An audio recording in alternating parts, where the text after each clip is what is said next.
Hello and welcome to the Aussie Mixed and Fixed GT Championship live on Apex Racing TV and live on the iRacing Esports Network. My name is Sam Fitzpatrick. Alongside me tonight is Daniel Leet with Scott Newton operating the cameras. We're here for round 7 of the championship and it is quite a host, Daniel, for this round 7.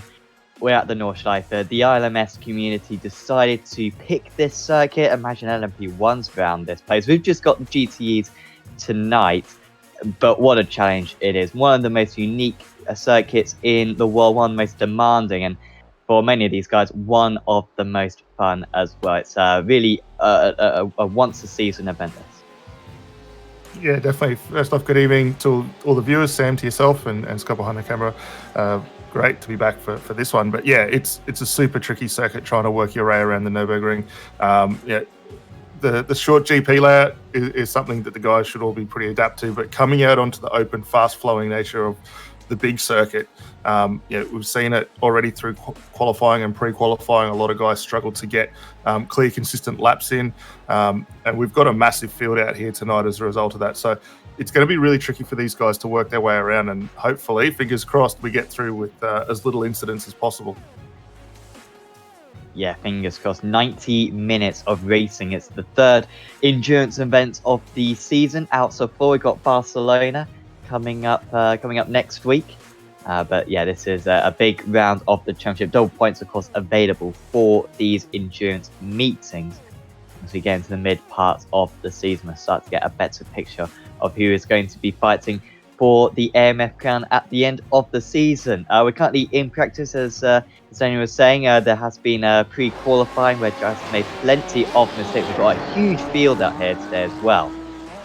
In the mid-50s amounts of drivers. It's one of the highest amounts of participation I've ever seen in this championship. I think there might even be another split as well going on all the while. And this circuit, more than any other, is a specialist circuit, I'd say. You can be struggling everywhere else during the season and you can pop into the car here. If you've done a few extra VLN races, if you've done a couple of Nurburgring 24 events, all of a sudden you can find yourself on the mid-pack right at the front. It's just one of those circuits.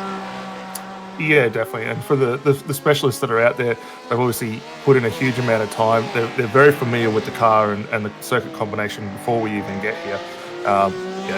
They're going to certainly shine. And you see that around many of other circuits on iRacing, like within the Australia community, for instance. We've got a lot of Bathurst-only specialists. You'll see those guys always at the forefront come to that circuit, but maybe put them somewhere else a little bit out of their comfort zone. So for the guys that are really adapt to this place, they'll certainly come through the field, and we should see them putting on a very solid showing.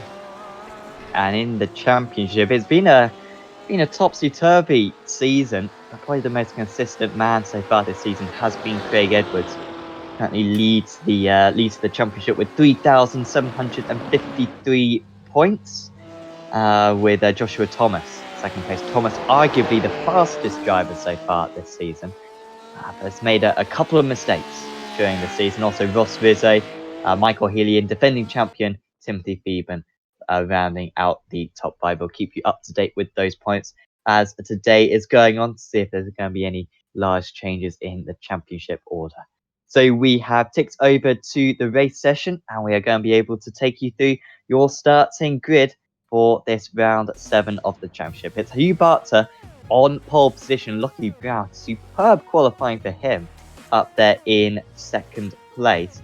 In 3rd, it is Michael Healy, and then Ross Rizzo lining up in 4th, Timothy Beeben in 5th, Kane Ryder, Craig Edwards, Nathan Hupperts, Joshua Thomas, and Martin Crisp round out the top 10. Then it's Adrian Block, Sean Curran, Jeremy Clark, Harley Haber, Mario Bartanian, Philip Morton, Matt Morris, Simon Nicholson, Aaron Specchio, Steve Janssen, Jordan Pruden, Chris Pellet, Eddie Beswick, Tom Huggan, Vaughan Ryder, Dave Clements, Lee Siddles, Robert Crisdell, Peter Hunter, Pat Gallo, Christopher Hughes, James Glasspole, BJ Kennedy, Blake Delaney, Paul Woods, Mitchell Bales, Brinton Hobson, Scott Sislowski, Reese Whiteling, James Wood, Lockhart Brownlee, Michael Whiting, Ben Ryder, Paul Jones, Paul Warwick, Greg Sharp, Justin Quinn, Nathan Saunders, Aaron Cooper, and Brad Wilson. Also, I think that is everyone. I think that's everyone. Maybe Justin Cotsville as well. I take that. Admin's apologies, is Justin Cotsville. That is the Good 50 judges. I'm so pleased that they are Australian names. I think if they were European names, I think we'd be all day, frankly, for this one. We've got the GP circuit, Daniel, without the arena. Would you say that's a better start? Do you think that's a first few corners which are going to cause less issues, or do you think it's still going to be problematic? Look, it's probably not too bad in the GP section of the circuit. I mean, not having that little extra hairpin and for the guys to negotiate, probably not a bad thing. I think the biggest challenge, though, is going to be once we get back onto the Nurburgring itself, and for all the guys trying to navigate their way through there, especially as you see here, not a lot of room for these guys to really go too wide here. So it's going to be really key that they can get into single file and do what they can to get those cars through. So off we go then. So starts off 90 minutes of racing. It's Hugh Barter from the pole position, and he had a good launch into the draft. Those goes Lucky Brown, Kane Ryder getting past Timothy Beeben, and Joshua Thomas also already getting past Nathan Hupperts, breaking down into the first chicane.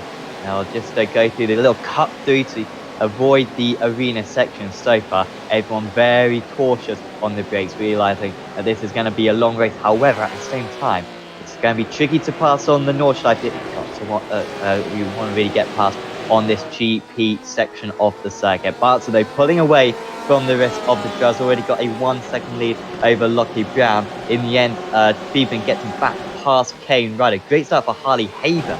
He's the biggest gainer, 14th to 10th so far for the United Sim Sports driver. Also, Matt Morris just losing a place on Bartanian as well with a good start. But no changes in the top 7 so far as they make their way through the Schumacher S at the moment. And quickly the opportunities are going to whittle down. We're soon going to head into the forest, head into the mountains. But there's still a little bit of side-by-side going on. Beswick and Janssen going alongside. Beswick just getting ahead. He's up a few places already on this race start. But very nice driving from the majority of the field. Yeah, really good getaway from everyone. We haven't seen any major issues. Probably the exception to that is Sean Curran, who's down 18 spots from where he started. But everyone else getting through reasonably nice. We see everyone now starting to get onto the Nordschleife for the first time here. And so far, so good for everyone. As you see Chris Pallett down in the 22nd getting on there and doing a good job. Tom Huggan also finds his way on in the Ford now. It's going to be interesting to see how these cars go. Ooh. So that's Pat Gallo precariously across the track there. A contact just behind, and that is Pat Gallo there, as you were saying, and dropping right to the back of the order. Shame for him. No safety cars in this race as well. At least that's what we're hoping, otherwise we would be here for about 40 minutes for that safety car period to finish off, because it would be 3 laps at a very slow pace. instead should be it should just be the virtual safety car if we absolutely need one, though that's pretty low risk as well, as you've got to be right on the pace right away. You can't afford to leave a gap and just hope for safety cars being back in play later on. You've got to be on the money from the start. Rizzo, after pressuring Healy earlier on, there's a bit of pressure now from the car number 1, the defending champion, Timothy Thieben, running in 5th place in the championship, running 5th place in this race at the moment. But it's all very calm so far for these leading drivers, and already quite a bit of field spread as well. Got about 17 seconds at the moment, separating first to 20. Yeah, we just saw 2 Lee Siddles there just getting unloaded on the circuit. He'll have to try and turn that car around and get back underway as a couple of incidents start to creep their way up for these guys with a little bit of contract. Adrian Vlock here is in a pretty good train. He's got right behind him Phil Morton, just ahead Mario Vertinen in the Mark 1 car there. So it's a good little train, 6-7 cars in it. Keep an eye on Matt Morris just at the back here as well. He'll be looking to bring forward that Velocity Motorsports magazine car. Always wide. No further action in the Karen incident when he had a spin with Galate. But yeah, no. But Thieben, I think Thieben's dropped it, and I think Edwards is off the circuit as well. We're about to come across it. Where are they? Well, they seem to have recovered, but it's very close, and there is damage on Timothy Thieben's car. Now, how much damage? And at the front of this pack is Craig Edwards. So Edwards and Thieben coming together, but there was a bit of gap between the two of them. But you can see Edwards' rear wing really damaged and Thieben's rear wing really damaged. I wonder if they've just done the exact same incident, or maybe Thieben's gone off ahead and there's been nowhere for Edwards to go.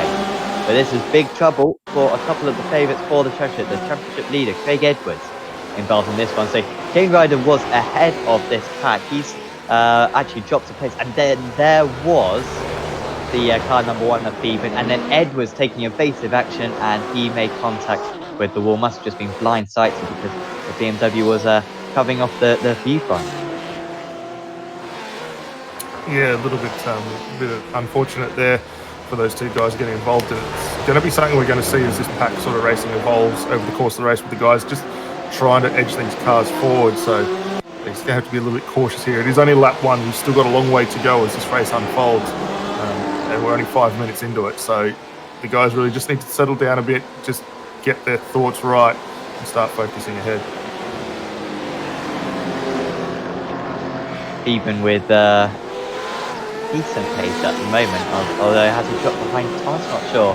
I have to come into the pits. We'll need to make 2 pit stops with all these drivers, and you can afford to pit on this opening lap of the race and still get to the end of the race with 1 more stop beyond that. And if that's what a couple of these guys are going to do, it will put you in trouble though in terms of having to make up places later on, moving away through the traffic. And it's not easy to overtake around this place, of course. Phil Morton, he's a specialist around this circuit. He knows pretty much every corner name around this place. And he's right now very quick. He's behind Adrian Block for the BFG Quick Fix Computers team. So no way through at the moment. Just now just to wait till the Dotner Ho, of course, at the end of the lap where overtaking becomes very possible. Also, Lockie Brown putting some pressure on the race leader, Hugh Barter. At the moment, it's down to 4 tenths of a second between the top 2. Yeah, the top 2 have managed to get themselves a nice little gap over the remainder of the field. We'll keep an eye on that as you can see the sector times there starting to fall in the favour of Brown there. He's taking just a couple of tenths here and there out of him, so moving forward quite nicely, must be said. A lot of sectors around this place, 14. It takes off our entire timing screen. Ooh, that's a little bit of a drop out there for the race lead. He's going to have to pressure his Barter down the Dotner High. I don't think he's really going to have any defence. Not necessarily the end of the world if you get overtaken, but I doubt the pole sitter would be a massive fan of it. Here comes the BMW and already trying to break the draft IndyCar style for Hugh Barter. But my experience, at least in the Apex Racing League GT Championship, the BMW is pretty quick down the straights. Might just be a set-up thing, or Maybe it is just a characteristic of the car. Well, that looks pretty handy for Lockie Brown. The 3-2-4 car edges into the lead, and that momentum should see him ahead when they plunge down the hill. And there he is. Barton might be able to come back perhaps down into turn 1 on lap 2. At the same time, they don't want to lose each other too much time. Edwards and Phoeben. Edwards has had another off, I think. Or is that just him losing a position because of his struggling straight line speed? He'll definitely be into the pits, I think, with Will Phoeben. Yeah, I think that's just because he's struggling down the straights at the moment. Will him and Phoeben opt in? First and fifth in the championship at the moment. And they stay out. I'm surprised by that, Daniel. No, it's not a bad idea.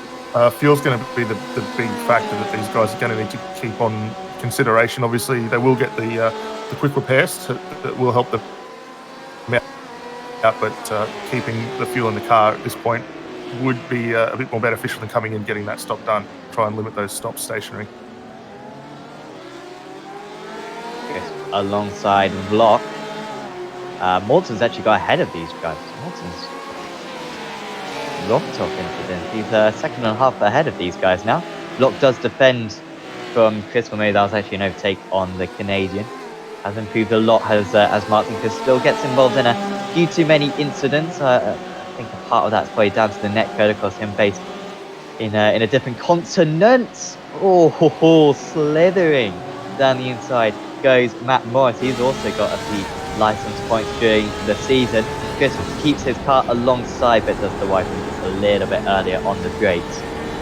And it is Morris who moves up into 14th place. Here comes Nicholson as well behind. He's 2 tenths of a second back. Just lifted out of that one. Yeah, I think all the teammates there with Nicholson. We've got Aaron Spezia not that far behind as well. Another one of the XRC Porsches. Those guys will really need to start trying to work together and bring those cars forward. Matt Morris already just starting to edge a little bit of an advantage after getting past Crisp there, which is good to see. But the 2 XRG cars flying in formation at the moment. Fastest, I mean, does that even represent? I'm not sure. I'm just, must be our overlay. I think our overlay is like, as fastest first sector, I think it was, for Blake Delaney. Down in 25th place. He's randomly just set the fastest first sector. About half a second faster than anyone else. And it's only about 20 seconds long. I don't know how he's done that. That might be a glitch in our screen, frankly. Well, he's got that part of the circuit sorted, doesn't he? If we were just doing the first half of the GP track, then we'd be winning this race with Delaney. Stuck in 25th place in a little bit of a pocket at the moment. Healy has, Barton got back past Brown. And Healy for Trick Esports, he's right with them now. Barton just making a little bit of a gap, 6 tenths of a second. Edwards now behind Barton Neon. Scott Newton was whispering, has Edwards actually gone off the circuit? He's very slow, he's just lost another place now to Morton. There he is. Oh, maybe he's just got absolutely crushing straight line speed, Edwards. Scott Newton whispered in our ear earlier on that he thought that fuel would be the limiting factor. That I think these guys can still put in 100% fuel for their tank, and if they did that, Edwards gone off again, so that's why he lost the time. He's got any more damage than he had before, but terrible meeting so far for the championship. Yeah, that was a tough second hit into the wall there, and it's one of the quick corners there if you haven't got a car that's set up just right. He finds his way into the wall again. There's not turning out to be a fantastic lap at all for Edwards, unfortunately, there. And he'll be definitely trying to get that car home. As James Glasspool and Aaron Specchio work their way down into that same section where we just saw Edwards. So look for that Fusion Sim Racing car just a little bit ahead, struggling to get their way around. But for 22nd, 23rd, not too bad. Vaughan Ryder's starting to get into this little fight as well. The good news for Edwards is that you do get a drop round out of the endurance meeting. So you have 4 endurance meetings and you have to drop your worst score. You also have to drop one of your... that's hard into the wall. That's steering damage right there for Specchio. That was way too deep. Absolutely cracking the car there. You're not going to get that one back to the pits. May as well stop and tow. yeah, good news for Edwards is that he does get a drop score out of these endurance rounds, and so far he's got a first place at Daytona and then I think a 7th last time out at Watkins Glen. So this would easily be his drop round. He just needs to make sure he has a good result at Barcelona. That wouldn't be too bad for the current championship leader, who didn't even show back to the pits just now. He's still in 21st place at the moment. Here is Chris battling with Nicholson. He still hasn't got past, and now Beswick gets past Janssen, who was very slow, and they're 2 by 2 now.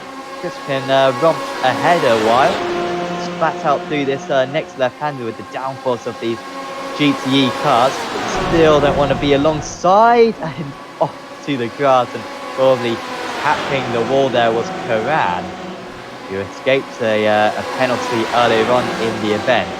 That was very close, and you can see the slipstream effect around that part of the circuit. They're right back onto the back of Chris.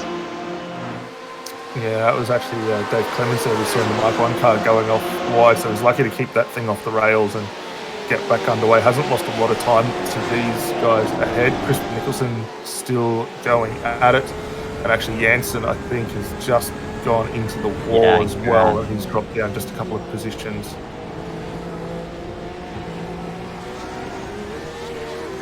I think they've got back going now. It's not, oh, well, Edwards is now. Edwards is behind these guys. Are still falling down at the moment.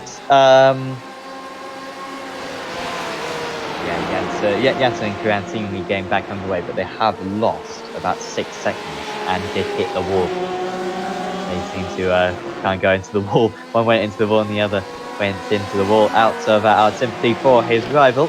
This lap 2 of this round 7.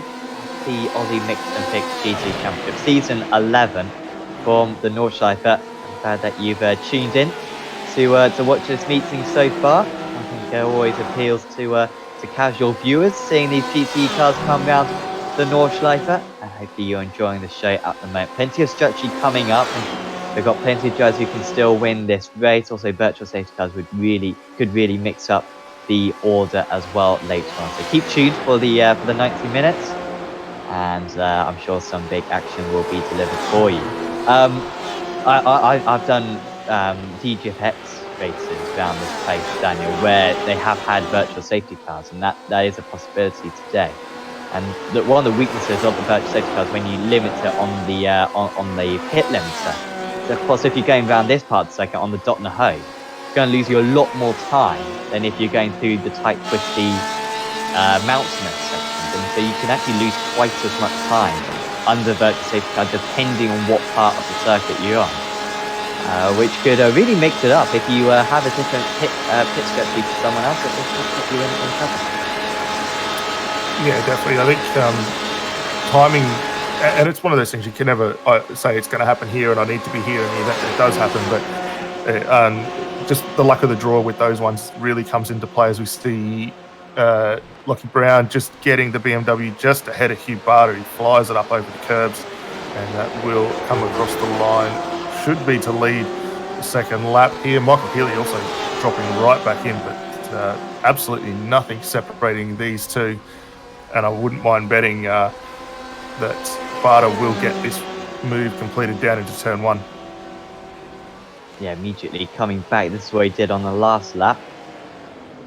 With this exact same move, it hasn't worked this time, although he will get a good cutback here. The BMW sliding out of the corner, that was easy in the end for Barter. I think Brown had that one covered because of the slide from Barter, but just ran a bit too deep going through the second part of that chicane. Such an awkward corner. It is a shame that they got rid of the old turn 1 and 2, which was used 2001 and earlier.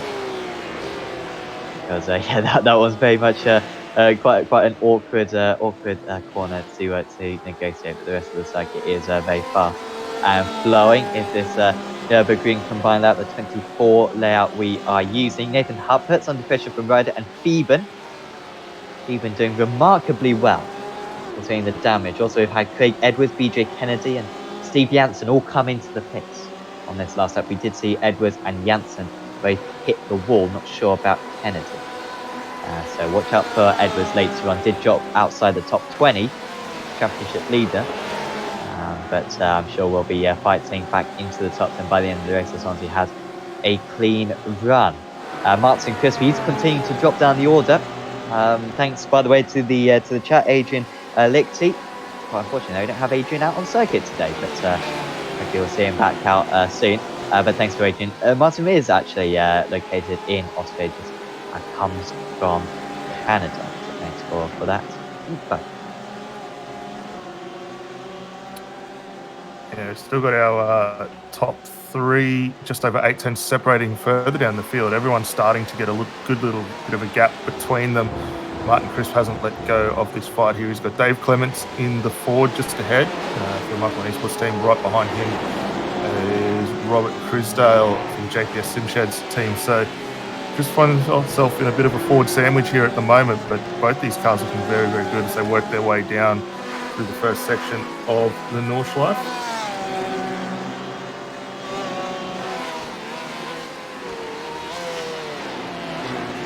Crisp was 13 seconds off the pace in that last lap. A bit worrying for him. He was overtaken a couple of times, it will be said. But even around this long circuit, in fact, the race is 8-minute 1. So in fact, Healy with the fast lap in that last lap, an 8-minute 0.15 could well break that 8-minute mark pretty soon. And then 8-minute 2s for a few drives, then 8-minute 6s into the kind of the early 10s, and then in the mid 10s you got kind of 8-minute 10 or higher. So quite a pace difference, but it's very difficult to compare because everyone kind of in a bit of traffic at the moment out on circuit. Here's Mitchell Bales at 1.2 seconds behind Chris Pellet. But Pellet actually on that last lap too, 8-minute 12. He is catching up to the few drivers ahead of him. Yeah, it's interesting to keep an eye just on the lap times that the guys are starting to put in now. Considering what we saw in qualifying over the pre-qual and qualifying sessions, we saw Hugh Barter down into a 7:57.75, so that was a blistering lap. And we look at what they're at now, 8:01. Admittedly, a little bit of battling between those guys, but the pace just falling off a little bit as the guys start to save the tyres and work their way through. Pat Gallo recovering after his earlier issue. We saw that on the start of the Nordschleife lap 1 getting rotated around. He's got Steve Jansen right behind, trying to get a move done on Aaron Cooper just ahead in the BMW. So these guys are well down the order, currently in 42nd, 43rd, 44th respectively. A lot of work for them to do. Oh, there's no, that's no problem. Yeah, just masking.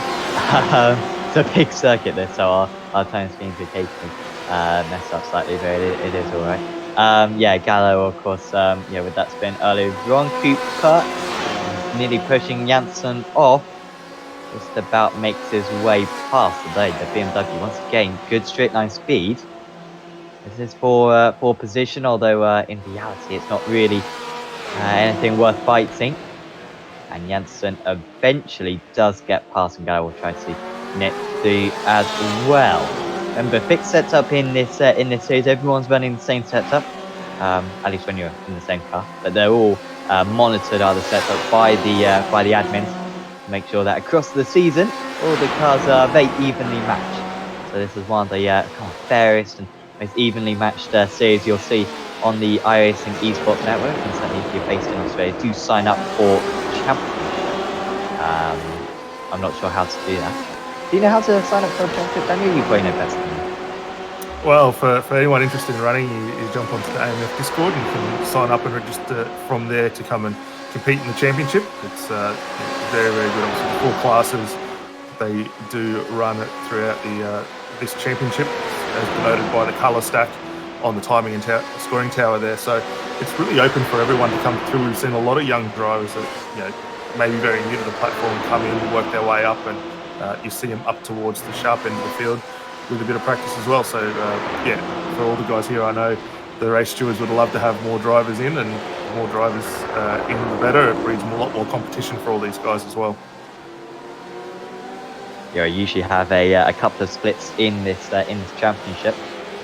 So even if you're not the fastest, you'll be put with drivers who are evenly matched to you, and you might be able to nick a race win perhaps in in split 2 or split 3. So really is, as Shane was saying, open to all skill levels. And yeah, certainly hope that you get some interest and do join the championship. But of course, we took the lead, and once again, he opens up the gap to 3/4 of a second. He can't get out of draft range at the moment. Lap times are good for these drivers. Yeah, now 6.5 seconds ahead of Rizzo. This turning into a three-way fight at the moment. But really nothing separates these three. And of course, if Bartzer is punching the hole for these other guys to race in, then he might run out of fuel sooner. And if they are marginal on making that extra lap, he might have to come into the pits, which would be very costly. Pitting and eventually coming back out into traffic and having to make some move, getting held up on the North Side section. Of course, also the fact that you will have more fuel on board, and you'll have to have a longer pit stop. So fuel saving is important. Brown really nailing the run onto the Dotnahoe, and once again, this will be easy for him to pass as they head up the hill and then back down the hill, going on to the GP section. The amateur driver, denoted by that amber colour, takes the lead off the elite driver by the purple. But we've seen this the last couple of laps, and so far Bartzer has been able to always get the run onto the pit straight. Let's see if he can do the same thing again. He's very close. Yeah, the BMW is very, very strong down the straight line. You see the grip and acceleration out of the final corner there for Barter equally as good. He's going to be able to get up for another move here. It's going to probably be a repeat of what we saw before, but for Lockie Brown right now, if he can maintain this position and stick as close as he can with these guys, this is almost like a bit of a dress rehearsal for him come the final laps of the race. We see the Porsche just get the power down and gets back in front. But for Brown, if he can do what he's been doing, he's going to find himself in a really good spot. Potential here that he can take the race win. Obviously, we've still got a long way to go. We're only 24 minutes into an hour-and-a-half event, but consistency definitely going to be absolute gold there for him. Yeah, that straight line speed on the last lap is going to be very useful. Just needs to make sure that he stays in that range, and he'll be looking good. Could even see a good run to the line potentially as well. Always love that around this circuit. A few drivers coming into the pit. Bartanian came in, I don't think with any damage. Also Karan and Krisdale coming into the pit. So there's been a few drivers who have opted in so far, but the vast majority staying out as long as they possibly can. We are expecting them to come in about lap 7. We think, Daniel? Although actually, I don't think the fuel is limited, is it, for the first one? So actually, they could probably go to the hour, which would be lap 8. But yeah, not 100% sure. No, there is a fuel limit come the opening stint for all these guys, so they will need to come in early. I wouldn't be surprised if we start seeing drivers in probably next lap. By the time you throw another 8 minutes onto that, we're getting that 30 or 35-minute range, which is probably about the ideal time really to come in and knock over one of those stops. Looking at the conditions at the moment, I'd probably say fuel is where you'd want to be. Save the tyres for that final run home, get the car a little bit lighter and try and punch in the lap times that you need to get those last few positions. Edwards currently top of the drivers who have come into the pits. Unfortunately, we don't have a representative lap time for him because his last lap was an 8:26 because that was his out lap. But he is ahead of Bartolini, which is good news. Saying that, Edwards was only stationary for 3 seconds. He basically took a fast repair and was straight back out on circuit. However, he is in some clear air. Hasn't had too much traffic, I think, of Edwards. And you can see the amount of whites as well on the screen in front of him. Hasn't got too many cars to deal with. So he is putting in these lap times, and still a top 10 is possible for him. Unlikely, but a faultless race could get him back up there. And of course, the lucky virtual safety car might just help him as well. Joshua Thomas, he is in 5th place. He's under pressure though from Harley Haber. He's as close as he can get. However, this is a narrow part of the circuit, and the BMW is a very wide car. No way through for him. We've seen plenty of incidents particularly around this left-hander, just going over the brow, squeezing to lose control of the car and get on the treacherous curbs we have around this track. But Thomas is staying ahead. 12.8 seconds off the lead are these two. Yeah, I'm really surprised Haber struggling just a little bit here at the moment to get the Porsche through, but Thomas placing the car exactly where he needs to see it, slight little slide as he works his way through there. But the BMW, especially through this twisty section of the circuit, seems to really have the BMW's measure right now. But Haber, we've seen him in some previous races, clean and methodical with the way he drives these cars. He'll definitely find an opening here and potentially, if not, maybe pressure Thomas into a bit of a move. But you can already see he's not letting away or letting the BMW go. That car moving around a lot underneath him. You see the wheel work being applied to keep that thing straight on the road.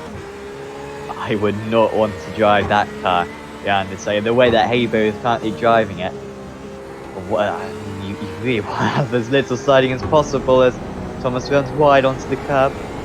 Curbs are so tricky around this. I mean, they're really. I'm trying to think of maybe Sebring, where they're pretty tricky as well. But I think this is probably the most difficult. If anything, it would be easier if it was just grass on the edge of the circuit, because the curbs just unsettle the car so easily. Haber's got a chance here. Thomas can put his car into the middle of the circuit, but it is pretty difficult to defend after the left-hander kink. I doubt Haber will go for it into this one. Just maybe lift off, but here's his opportunity.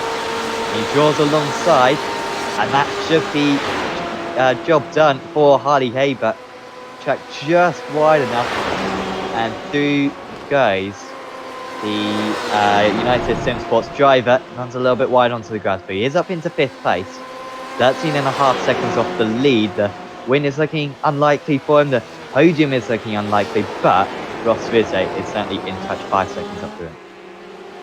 Yeah, definitely. Actually, just catch a slight glimpse there of Rizzo's Trick Esports Ford just in the bottom of shot there. But for Haber now, he's got his sights firmly set on that next position, and you can already see starting to gain a little bit of an advantage over Thomas. But that was a pretty brave move for him around the outside to get that one completed.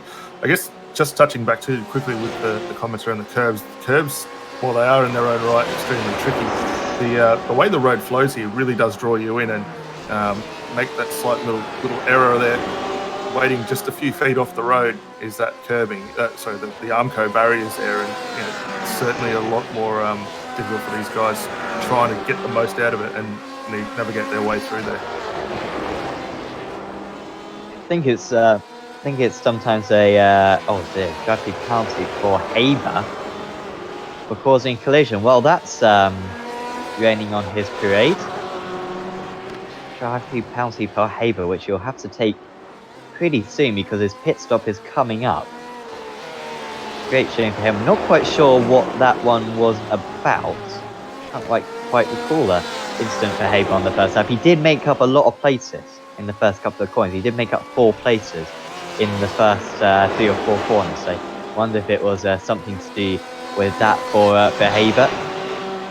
And he will be sending down the order. Probably will cost him about 15 seconds. Should put him back. It might only lose him 2 places, to be fair, 3 places. He might put him behind Hutford. Also, a drive penalty for a lap 4 incident for Jean Curran. So he got away with a penalty earlier on, but he has received a penalty this time. Has come into the pits as well, so he's a bit out of position already. Yeah, those drive-through penalties for those guys really going to hurt them. Going to impact their overall strategy as well, given that we've not seen any of really our top 22 drivers yet to come down the lane. So I'd expect at the end of this lap, Haber, as you say, will be down. Curran should be down as well. But that's going to really hurt those guys and really take away what could have been a good run there for him. Healy's got past Brown. Brown not close enough this time for the draft on Barter. And it's left him vulnerable to Healy, who has got past. Only a 1/10 of a second though between the two of them. A little bit more actually now. We have to just pull away as Healy, and Brown, looking so strong earlier on, now drops back into 3rd place. Still very much in the running, because he should have a fuel advantage on the race leader, Healy, now 1.7 seconds off the leader. We'll keep an eye on it if he can get that gap to under a second by the time they get onto the Dotnaho on the next lap. Certainly very strong through the first couple of corners. We might get a replay actually of what happened to Harley Haber on the opening lap, but he has come into the pits for his drive. Oh, that's a bit of a tough one. Yeah, that's a tough one for Haber there. Looked like he was trying to split the 3 cars down the inside. Just catching, might have been the car around there. Here's another look on board. You see him all down heavy into the braking zone. Haber carrying a huge amount of speed there. Just not able to get it pulled up enough for the run down into turn 1.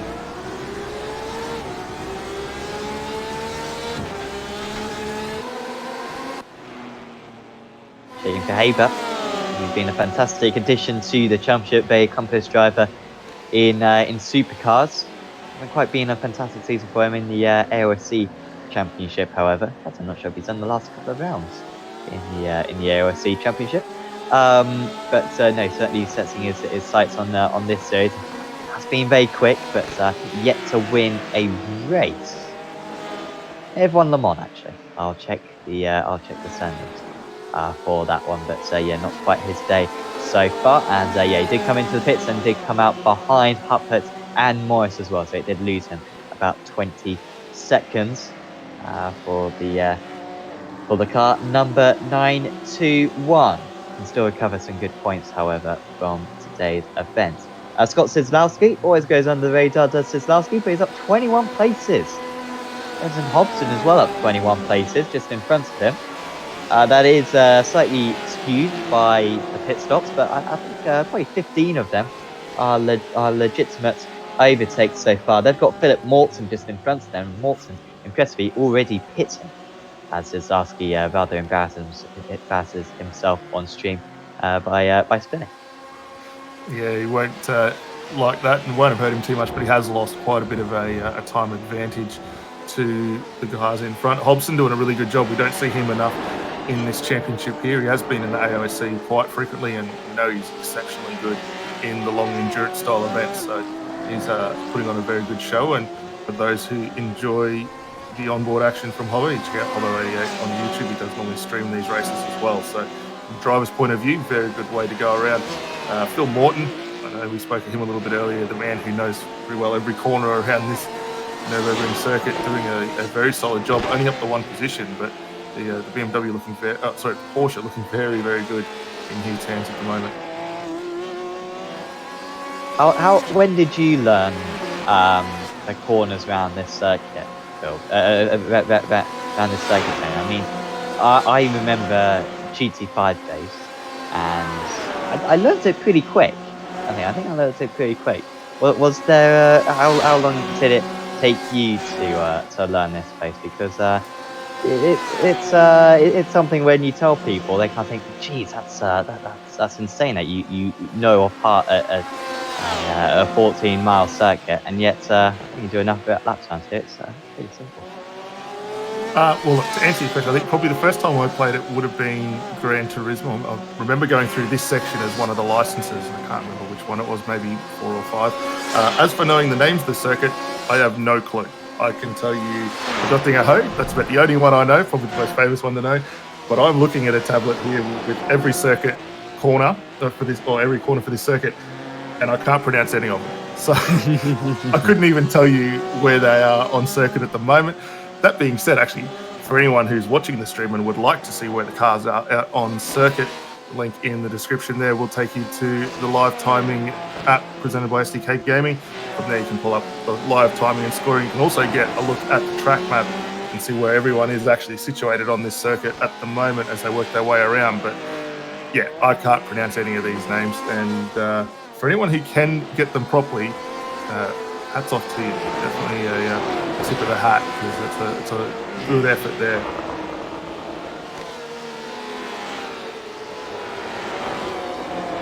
.1 between the leaders as we watch Lee Siddles with Chris Woods, Paul Woods in front of him. There you go. Chris Wood, gee, that's the name from the Fast on the Fast, BSR driver. But no, it's Forward who is just being overtaken by Siddles. And up into 37th now. They've got Hughes, the rookie driver, indicated by his red colour, red position background. The rookie driver running in 36th, top of the rookie drivers in class. Apologies, Paul Warwick. Paul Warwick is behind. No, Paul Warwick is in 31st place. Apologies. So Warwick is actually the top of the rookie drivers at the moment, doing very well there for Fishy Motorsports. He down to 0.9 now. He's within draft range, and we're getting pretty near now to the dot and a hoe. I say that actually, no, we're still a couple of minutes away from the dot and a hoe, but still, that's got to be coming into their minds. And look at that, little by little, taking time out. Look at that again. It's rare that you will be faster than your rival by in 5 consecutive sectors. He's just got that little bit more confidence, it seems to be willing to push it a bit further, use a little bit more of the track, and he will be within draft range when they get onto the dot and a hoe, as long as he can maintain the gap as it is. Certainly looks like the fastest driver at the moment on circuit. Bartzer has the fastest eligible fastest lap of the race. Apologies, no, actually no, it is Healy with the fastest lap of the race. 8 minutes dead, 0.15. A little bit lost there for Healy, but still looking good for him going on to going near the end of the circuit. Yeah, Healy doing a really solid effort. The last 5 sectors, as we've seen up on screen there, have all been personal bests for him as he works his way through. So the pace looking really, really solid in the Trick Esports car, and they'll definitely be hoping for a solid result to get that car through. Just keeping an eye on a few of the other cars coming through. So Pat Gallo is starting to close up on 40th position not that long ago. He's actually dropped off Thomas now. So Thomas has had an off, and Clements has had an off simultaneously. And I think Dave's actually beached the Ford there, lighten up the tyres and not going anywhere at all. Oh, look, he's in a pretty precarious spot down at Aschenbach, so possibly we might see that. Seems like it is a virtual safety car. Yeah, they get down to the speed limiter. Okay, so where is Bartzer and Healy? Are they going to be able to come into the pits? I think we get cameras on them. This could be very good for them. Could be very bad for them. They will try to get into the pits. It depends how long this virtual safety car period lasts. And this is going to be best for Bartzer. In fact, this is remarkable how close he is to the pits. This is the longest circuit we have on the calendar, and yet he's a couple of corners away from the pit lane. And obviously, when you're trundling down the pit lane, you're not going to lose nearly as much time because you're on the pit limiter, and everyone who's supposed to be blasting past you is on the pit limiter as well. But he's not coming into the pits. Why is he not coming into the pits? Come on, man. Got to come into the pits. Well, that's what Healy is doing. He's listening to me. But Bartzer has surely missed a trick here. I realise that he wants to stay out on fuel, but this is a really good advantage here for Bartzer as long as this virtual safety car lasts for a little bit longer. You know what? It's not going to benefit them that much. It's probably benefited Healy a little bit, but not to a massive extent, and it's not really going to help Lockie Brown too much either, as they do get back underway. It's cost those as well down the dot and a hoe. Remember, they should have been doing 150 miles and 180 miles an hour even, and instead they were doing 60 odd, whilst the others in the mountainous sections should have were probably only losing about 50 miles an hour on pace. But I'm shocked that Bartzer hasn't done that, and I think that probably puts Healy ahead of him. Theoretically, it's going to have to be a massive lap now from Bartzer in order to keep the lead. Yeah, definitely. And I mean, we've seen races already for drivers actually get a win off the back of a VSC. If you remember back to Daytona, we saw that victory coming down ultimately to the results that happened in the VSC as a few more drivers dropped in the lane. That's Matt Morris and Healy in there, and 2 cars that stopped just before Healy and Brown back underway.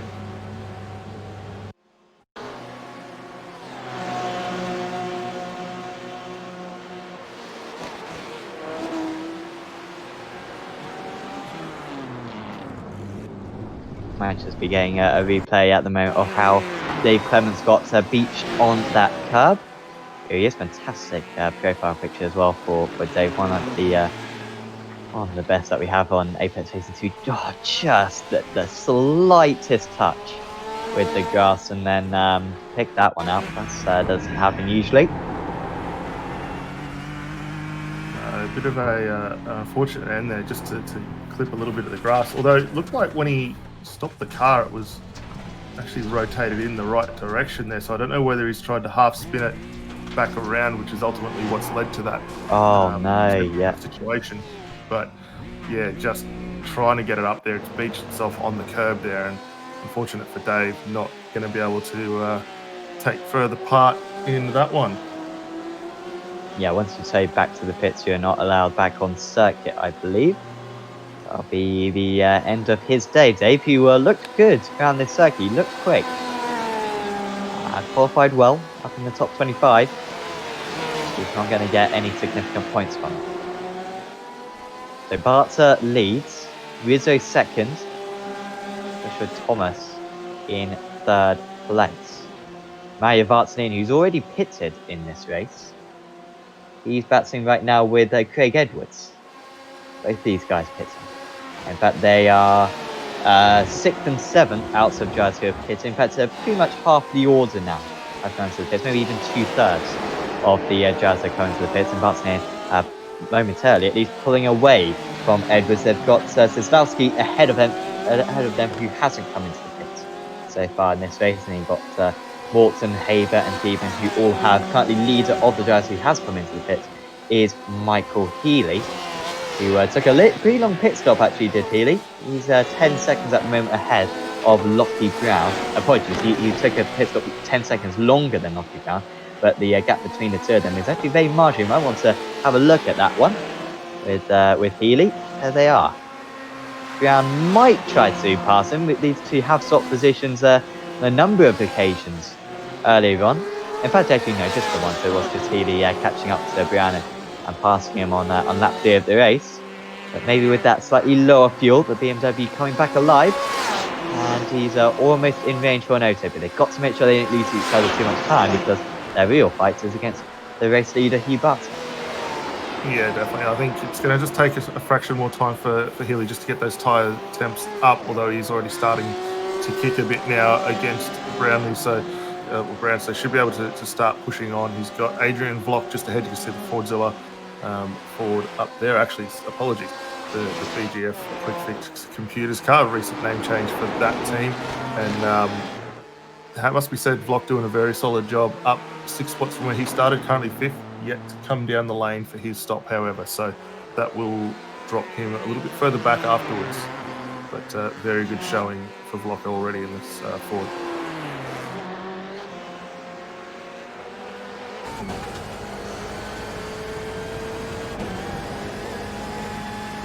BJ Kennedy, 2.5 minutes at the moment off the lead with a pit stop completed. Scott's losing these drivers. Ooh, that was pushing it hard. That was almost tipping wheels to the grass. Someone did what Edwards did earlier on in the race. But yeah, has pitted so far. Mitchell Bale's also pitting just in front of him. But Kennedy is on lap 2 of the race, so he might have to come into the pits pretty soon. We're over halfway now through this race, and still not sure who's going to win this one. And still a possibility of virtual safety cars, as we were looking at earlier on. It can mix up the order.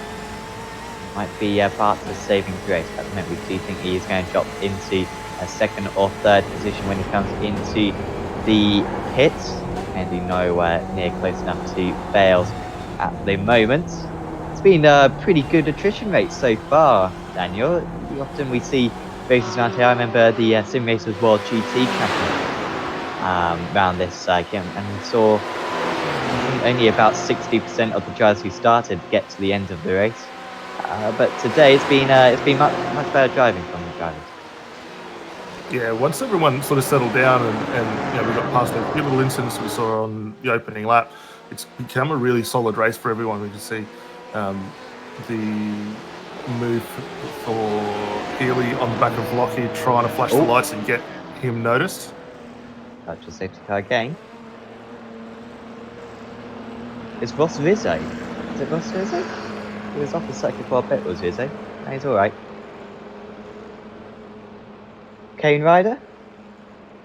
No, I think it's position Simon 33. Nicholson? It is Kane Ryder, yeah. Kane Ryder stationary. I was going to get there eventually. But he was running up in the top 10. Has he got featured as well? Oh, it looks alright at the moment. Oh, no, it's fine. It's fine. And a bit of an Austin Powers moment. Yeah, a bit of a weird one as to what ultimately brought that one out. The car's still stationary though, so. Oh, was it Nicholson instead? Oh, he's got stuck in the wall with Nicholson. And then, on his side. Quite a sight for the other drivers. So we have no virtual safety cars for a while, and then we have two in succession. Where is Bartzer on circuit? It's not cost him too bad. Don't want to be in the dot and the hoe when these virtual safety cars come out. I don't think that's going to change the order too much. You won't be on a slow part of the circuit at the moment. That's when you're going to benefit from it. But there's not really any slow and fast parts of the circuit besides, yeah, the dot and the hoe and maybe the GP circuit as well, a little bit faster than the rest of the track. Doubt this one will be out for too much longer, and we'll soon be able to get back underway. Also changes the fuel strategy slightly for these guys. Might be able to use a little less fuel, although again, very, very small effects. As about to get underway, who will be first to react?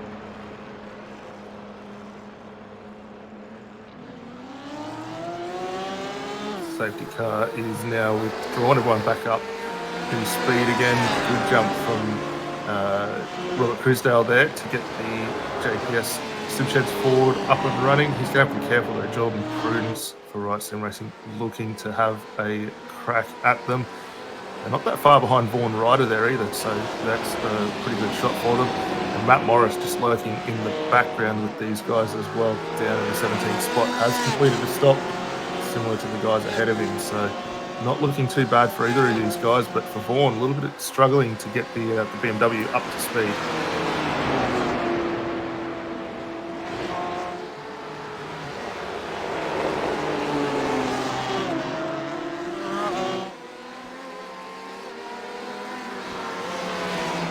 Leader's going to be in imminently, I think.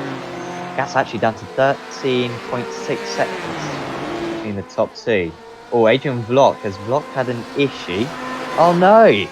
There he is. Well, I think he's alright. I think he's just dropped it through the mini car, so you can see tyre smoke kicking up. So I think he's just lost control of his car. Was running in 5th place. It's not the end of the world for Vlok. And of course, he will, even if he has hit the wall, he will get a faster pair. I personally absolutely despise this corner. It's one of the most tricky, and actually he's been hit up the rear by Michael Healy. Wonder if that's going to warrant a penalty later on, which could really change the situation of this race. Rock was slow, but you could argue Healy should have left more as a margin. Let's see what the stewards think. I think that's a bit of a tough one there, because it looked like watching the Ford go through that carousel, there was a little bit of movement in the rear of the car there, and with Healy on drive out trying to get through, not really probably a lot that he could have done to avoid that one, I don't think, especially with Brown right behind him there. Race leader, Hugh Barter in the lane, along with Huppets and Thomas as well. That leaves Ross Rizzo to continue on his merry way for Tricky Sports at the moment. Really bad for Bart to hit. Really bad. He's a long way behind. He actually had 7 seconds shorter stationary than Michael Healy, and yet he is now 10 seconds behind. So that's just a mixture of Healy doing the right thing, coming into the pits under safety car. I think that saved him a few seconds. I think also that second virtual safety car as well, on a slightly faster part of the circuit for Barter, and that meant that he lost a bit more time when it came out. So massive shame right there for Barter, who led much of the early stages, and he's now got a lot of comeback to go. But if Healy gets a penalty, which we don't think is going to happen, it is a possibility if Healy does get a penalty, then he will be back into the mix. Brown actually gets him past Healy, but remember Brown with a longer second stop to come. He did take much less fuel in his first stop. Martin Crisp battling with Hobson and Delaney, master of the first sector. Blake Delaney. All of these guys are coming in a couple laps ago, so they're all carry on their way. Well, I'll say that. Delaney, proving me wrong. Into the pits, that'll be his final pit stop. Delaney, I wonder if he'll take new tyres as well. Yeah, and that's not too bad. Just over 38 minutes still left on the clock, so he's in a pretty good position here. See Hobbo with a big dive down the inside, not quite able to get that done, but does set himself up nicely to get a good solid drive out of the second portion of the corner there. Still struggling a little bit behind Crispo, ultimate pace, but coming on quite nicely as this race is unfolding for him. Rizzo out front though with a pretty solid gap, 30 odd seconds ahead of Brown, but we're seeing a lot of our drivers upwards of about 56 seconds total transit time. That's going to put him well down the order, somewhere back out around Edwards, I'd say, when this one all unfolds for himself. Who was that, so? For Ross Rizzo. But actually, that's actually not bad position, because that's going to stick Lockie Brown now up to effective race leader, and we've still got that potential penalty hanging over the head of Michael Healy, which we don't think, as you say, don't think anything's going to come of it against Adrian Vlock, but race stewards will definitely still be having a look to ascertain that one. I recommend opening up the live timing link in the description below, provided by SDK Gaming, because the order that you see at the moment, I think it's tricky to get your head around what's actually going on in this race, because we've had drivers taking vastly different length of pit stops. Some drivers taking tyres, some drivers not taking tyres, some drivers taking lots of fuel, some drivers taking no fuel. So I really recommend opening up the live timing link in the description below. That will open up a web page, and that will list the drivers' last lap times, the intervals between each of the drivers, and most importantly, their length of pit stop, also the lap that they came into pits, and how many pit stops they've made. It's really useful in a situation like this, because Brown does have track position on Healy, but Healy with a longer first pit stop. Also Phoeben pretty close to them, but Phoeben with a really short first pit stop. However, he's still got tyres to take, so it's very difficult to get your head around. I certainly recommend anyone watching to click on that. And thanks to SDK Gaming for also providing this fantastic overlay, and you can get your own overlay on sdkgaming.co.uk. You can go edit some of the settings, and you can make it look however you want. So I certainly recommend doing that. Jeremy Clark, half second behind Matt Morris. That's in lap 1 actually, did Jeremy Clark. I don't think I remember seeing him out on circuit today, the 7-12, but he's actually in a decent position right now. And it's really legitimate position as well. He took tyres, I think, on that one as well, so he won't have to take tyres again later on in the race. Yeah, he's having a very solid run there, and it's something we've sort of seen from Right Sim Racing over the seasons. They've been getting very, very quick in these GTE cars. We've seen Matt Morris just sliding past Rob Crusdale. Jeremy Clark's now going to line up to have a shot at these guys as well, so it could be interesting to see him climb a couple of spots. But Right Sim Racing, similar to a few teams we've seen through in AOC, most notably probably DPR Racing, really starting to come on, and they're finding a lot of form in these cars now.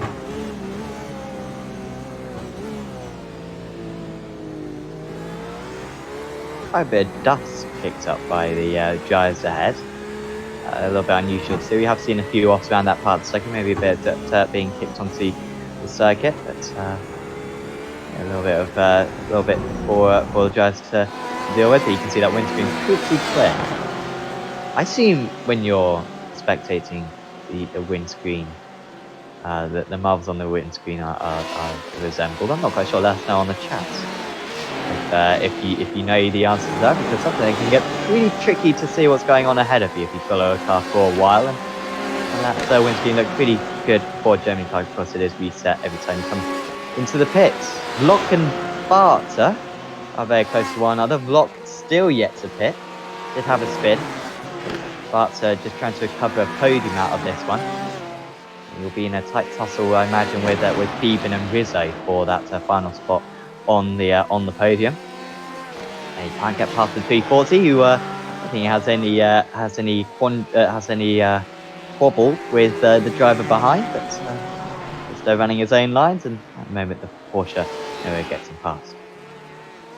No, a little bit of a struggle there for Barter, but he'll be ruined the missed opportunity not to have come in when that first VSC came through, which we saw Healy and Brown taking full advantage of. He'll be absolutely bitter himself for missing that and ultimately falling down to the position he's in, because if he had to come in with those guys, he'd be right thereabouts.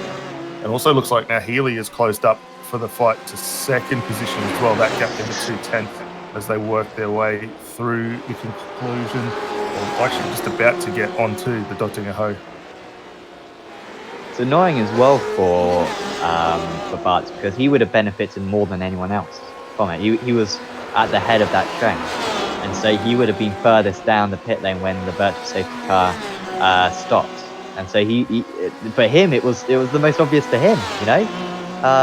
And yeah, I'm sure that's cost him between 5 and 10 seconds doing that, and also just unluckiness that the place on circuit where the second virtual safety car came out as well. Rizzo into the pit, so that's as far as the fuel can go, just under an hour.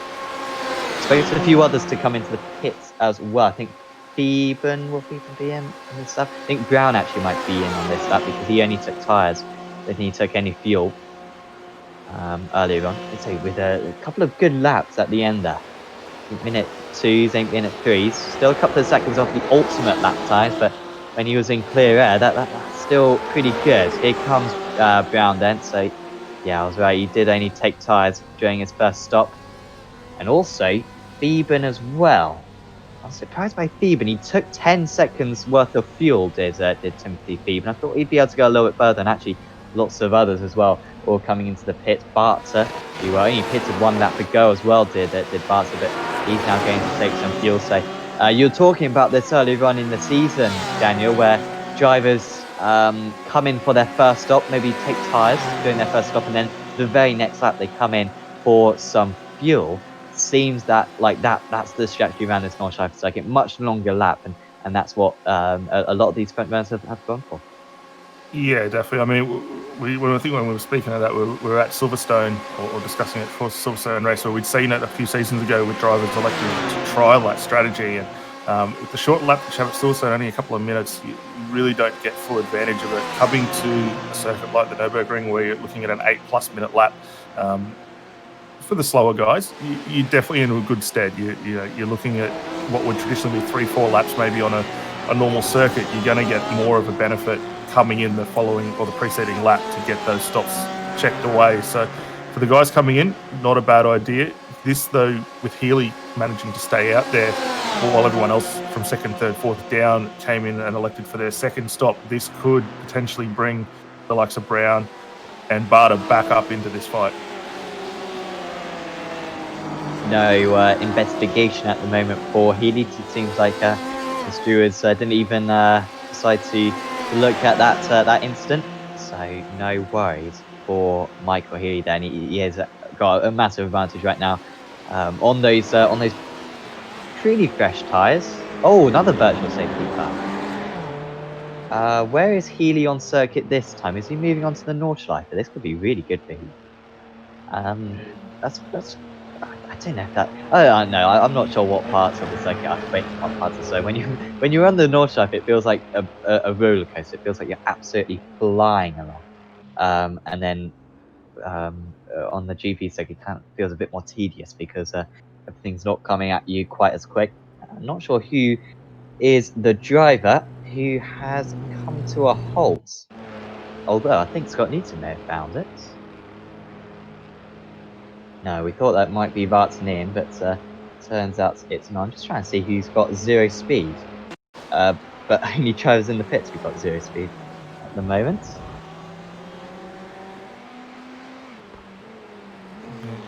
Yeah, I'm not too sure. I did see quite a few guys sort of showing as off-tracks and incidents potentially around sort of that back section just before we get up to the Dottinger Ho. So Looks like a few guys have come to grips there, but we are just about to get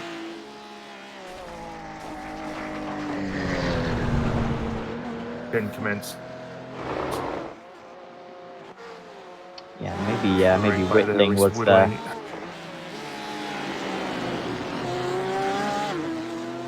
Yeah, we are back underway. Again, not sure who that's benefited. Some of the drivers who have already come into the pits for their second stop on the GP section. Maybe that is a slightly faster part of the lap than this start of the Nordschleife that Michael Healy was on. So far, these virtual safety cars, he's have kind of benefited him on the most parts. Rizzo as well, 24 seconds behind him. Vlok going to be overtaken by Bartzer again, it seems. There he goes.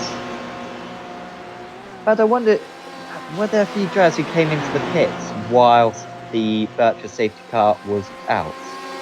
Maybe Harley Hayburn, Philip Morton, I think, may have been in the pits when the virtual safety car came out. So might benefit those couple of drivers, but none on the front, none of the drivers right at the front. Maybe a few on the fringes of the top 10. Yeah, definitely. It's not really going to help them too much. I think the big loser for the next round of stops, as we're seeing the time starting to come down, definitely going to be Michael Healy, though. Not that far ahead from the current effective third and fourth that we're watching at the moment in Barter and Vlok, but Vlok does need to come down the lane one more time to get that stop done. Healy's only got himself over 50 seconds advantage between himself and Barter. That might be just enough to get that car in and serviced and back underway, but certainly cutting it very, very fine. Yeah, I think he'll be all right. The amount of fuel that you'll have to take, I think, is about 20 seconds. He's already taken 10 seconds of fuel. So I think he will only be stationary for 10 or 15.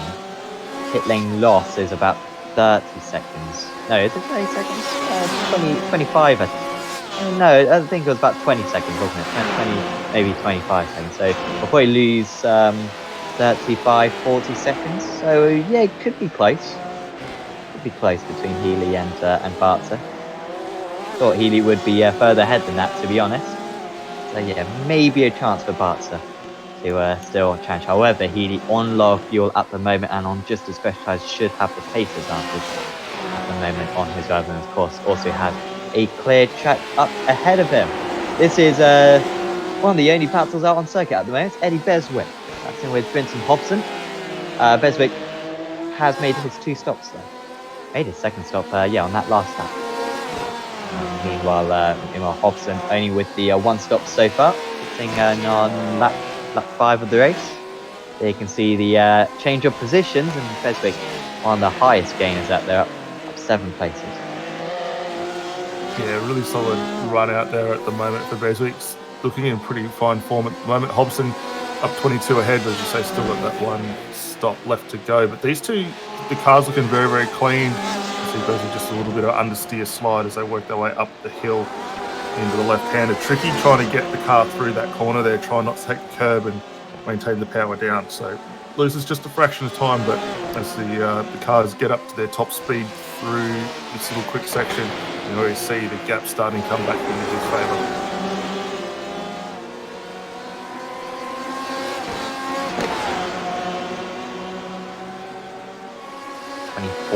Minutes to go in this race. We can start to think how many more laps we're going to get in this race. It looks like the drivers are going to cross the line with about 22 minutes to go, which will mean that we'll have 3 more laps to go after this one. That'll make it an 11-lap race, which I think is what Scott Newton said. Right from before the broadcast even starts. He predicted 11, maybe 12. I think it will just be limited to the 11. Yeah, ain't met that time yet. Don't think we'll be able to get to. Yeah, that'll be fine. Peter Hunter, what has happened to the Velocity Motorsports magazine driver? He's got damage, and then spins. That was there it is for you. Yeah, that car's not quite fit for the track. I don't think we'll see a virtual safety car. I think that will just be him turning back to the pits. Yeah, it looked like a little bit of issue on the curb there, so unfortunate for him, but the other Velocity Motorsports magazine car in the hands of Matt Morris having a very respectable race at the moment. Morris down in 9th position, up 8 from where he started. And the car coming along quite well. It's been a pretty good, solid effort for him tonight. Again, one of those ones where the qualifying wasn't on point, but certainly dragged that car back up through the field throughout the course of the race.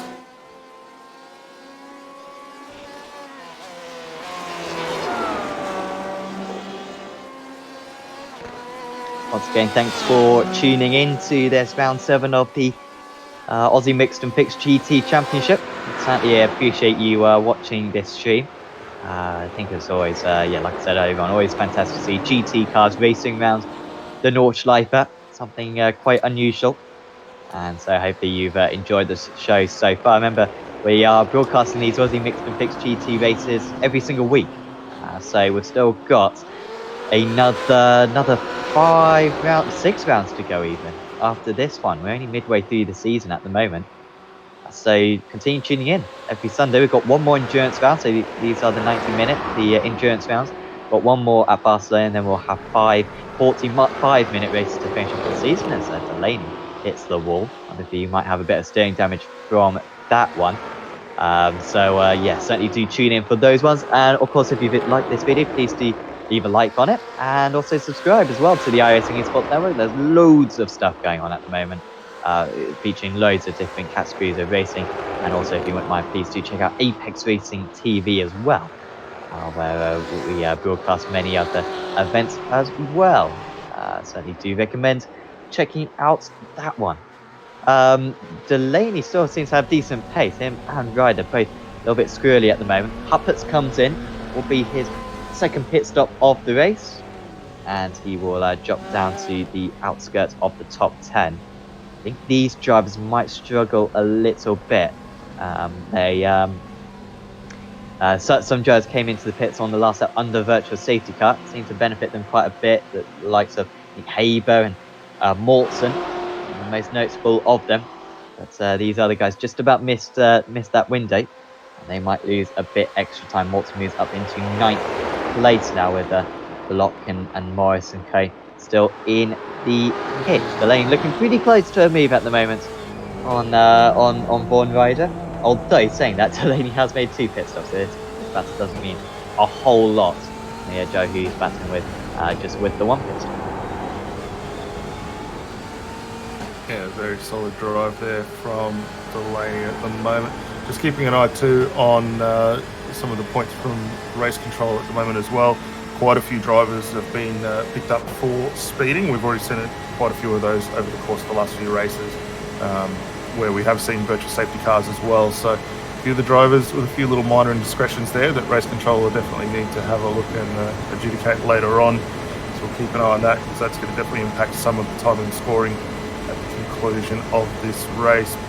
As we watch Blake Delaney just working through the back of the Dottinger, not able to close up at all to Vaughan Ryder there in the BMW just ahead. BMW is very equally matched as far as top end speed goes. Pretty much all the front runners under investigation for speeding under virtual safety car. Ely, though, with such an advantage at the moment, that might be even if he did get a penalty. Was it 25 seconds they got a penalty for last time, or 20 seconds? I think it was the equivalent of a drive-through penalty last time out. I believe so. I'll double check back on the previous adjudications on that one, because I would dare say that we're going to see a similar type investigation again. Probably a little bit more harsh potentially this time as well, given the obvious use that we've seen over the past 3 or 4 races. It's been quite prevalent in those, and a lot of these guys now should be pretty well on top of the rule books to know that the minute the VSC is down and on, if you're not there, you're definitely going to be in light of a penalty. Yeah, there was some leniency from the stewards, so I think they measure it 1 second after the virtual safety car is announced. And 1 second after it's announced, if you're over the speed limit of if it's 60 miles an hour, then it's a penalty for you. They were leaving some leeway back in Suzuka, but I think they've taken quite a hard line on it ever since. And just looking at some of the speeds from the drivers under these virtual safety cars, it looks pretty inevitable. Some of our front runners are going to get penalties, but if Healy can open up a 20-second lead over the rest of the field, then even if he does get a penalty, he should be all right. Very slow car at the moment, seemingly getting back up to pace. There's Martin Crisp. Oh, Crisp is off the circuit again, and is that going to be another virtual safety car? It's going to do well to get that car back to the pits. He's already had an issue, so it's not a hardware issue. He's up to pace, but he's just made a mistake. Oh, tips a wheel onto the grass, and Crispy qualified up in the top 10. Was dropping back. I think he was down into the lower reaches of the top 20. Oh, Philip Morton as well made a mistake. Oh, that does look like a hardware issue for Philip Morton. He was having such a good run. Loved this circuit. Was up into 9th place legitimately. I think it may have even been higher than that. And all the pit stops were sorted out. And he has lost out as well. We get another virtual safety car period. Not sure for which incident that was. That one was for. I think Crisp is still going. So I think it was for Morton. And the drivers will circulate round once again. This is bad news for Tansy. This will be fast speed part of the circuit. And to be fair, when a virtual safety car comes out, it's almost an opportunity for the drivers to mess up the speed. Potentially getting another 20 seconds added to their end time. Once again, another one for these drivers to deal with, and that's that one that we've had today, but already the virtual safety car ending. This was an off for Vartanian just a moment ago. Yeah, made a meal of the final chicane there. Lucky it wasn't a bigger shunt than just jumping up over the curb there, but he'll be able to get back underway. But not too much of an issue there. Harley Haber coming back through after his earlier drive-through penalty for contact on lap 1. Been a pretty tough night for him. Finds himself still in 7th position following that one, and starting to close in on the cars in front. He's got Tim Phelan up the road to a tune of about 16 seconds at the moment.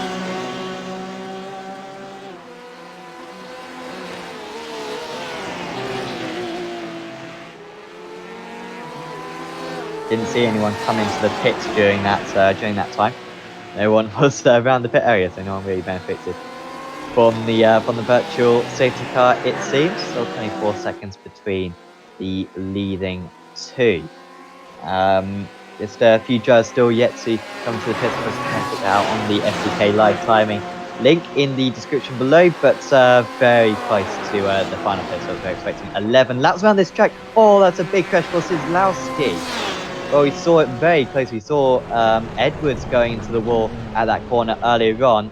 And is this going to be another virtual safety car period coming up? Would be terrible news for Healy if it is. Kozlowski stationary, and that looks like it is going to be another tow back to the pits. Yeah, unfortunately there, as a result of going off where he did, no need for the VSC, but Porsche just losing the front end and gets onto the grass and around she goes, and it's a very unfortunate run for Kozlowski, who's having a very solid drive in that tricky esports Porsche tonight. But yeah, a little bit disappointing for him. No virtual safety car needed on that one then.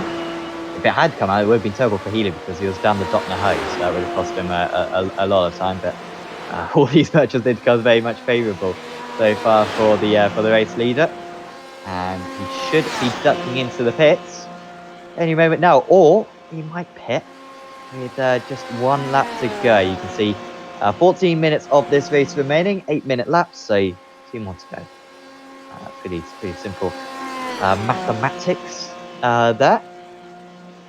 And Healy, I doubt he'd be able to go another lap. He put in about 10 seconds of fuel earlier on in the race. Or maybe it was all fuel. I think he took tyres and 10 seconds of fuel. And he does that on it. Now he had a 50-second lead over Lockie Brown. This pit stop should lose him approximately 40 seconds. So he should be fine. Still have about a 10-second lead, maybe even 15-second lead as Brown moves ahead of Thomas. He's still yet to come into the pits. Joshua Thomas, very quiet day for the Fishing Motorsports. Joe usually fighting for the race wins this season, but not with the pace here at the Nurburgring. Still solid points and outscoring his main rival Craig Edwards in the championship would be a decent result for him. Healy already trundling down the pit lane, about to come out of the pits, and he is out of the pits. So Michael Healy still leading the way, and by a comfortable margin. Lockie Brown not even onto the pit straight. He should take second place. Rizzo as well. Well, this could be close. Rizzo coming out of the pit lane right now. Where is he? No, Rizzo is still behind. Just coming out of the pits, Rizzo, and Bartzer as well, crucially getting ahead as well. Bartzer only 4 seconds now behind Lockie Brown on that last lap. He was 6 seconds faster. That was an outlap, to be fair. But I think that's still a legitimate pace, to be fair, for Hugh Bartz. He's catching up to the driver in second place. Beeban as well, just ahead of Rizzo. So Rizzo, I thought, might be able to gain some time there, but if anything, he's lost out to Beeban in that tight battle for 4th and 5th place. Joshua Thomas as well, also coming into the pits. So everyone has come into the pits then. I'm seeing, apart from Born Rider, who I think will come in on the pits on this lap. So the order that you see right now on your screen is pretty accurate. Oh, Bartz has made a mistake. Bartz is off the circuit. Where has he gone off at Dunlop? He's lost a heap of time. 4 seconds he's lost there. And after looking like he could catch up to Lockie Brown, that's looking very unlikely now with an unforced error. Yeah, not the spot you want to do it. If anything, being down on the GP circuit is going to afford him just a little bit of leeway there, much wider runoff area. Here's another look at that as we see the car working its way down to Dunlop hairpin there. Gets the car in nicely, just overcooks it a little bit, grabs the brake and has to go off wide there down into the gravel trap. So no harm, no foul. He get back underway, a few seconds lost, but you can make up quite a few seconds over the lap here in the Nurburgring if you can nail those sectors together. And for Barter, that's what he's going to need to now do to get that car home.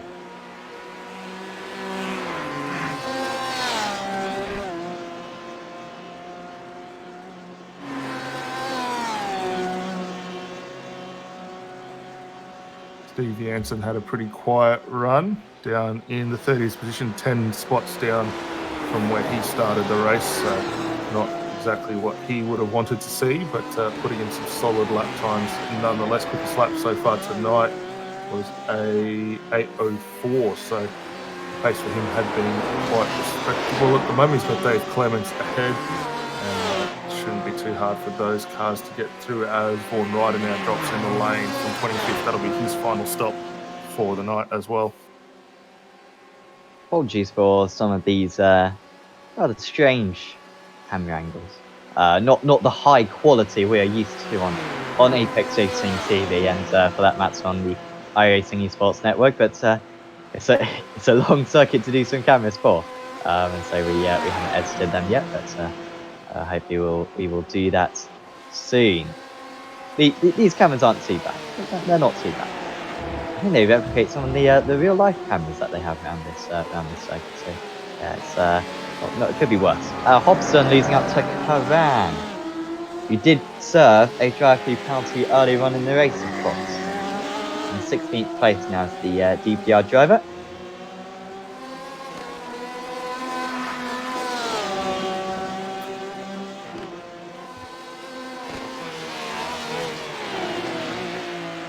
Harley Haber onto the back of Thomas at the moment, Joshua Thomas. Haber pitting a few laps ago. Thomas pitting on that last time round. Haber also serving a drive-through penalty earlier on in the race. He did pass. I think he pass Thomas earlier on, and then he served the drive-through penalty. Now he's back, able to catch him back up again. So I'll have to do it a second time. Yeah, I believe so. But for Haber here, he's certainly come on strong over the last portion of this lap. We're about a third of the way, nearly halfway through the lap here, and the BMW definitely looking a little bit more poised. Oh, sorry, the Porsche looking a little more poised than the BMW at this point in time. So it's only probably a matter of time now before we see Haber go around. And last time he did the move around the outside through the little quick twisty section. Probably likely to get another one of those done through here. Gets a good exit.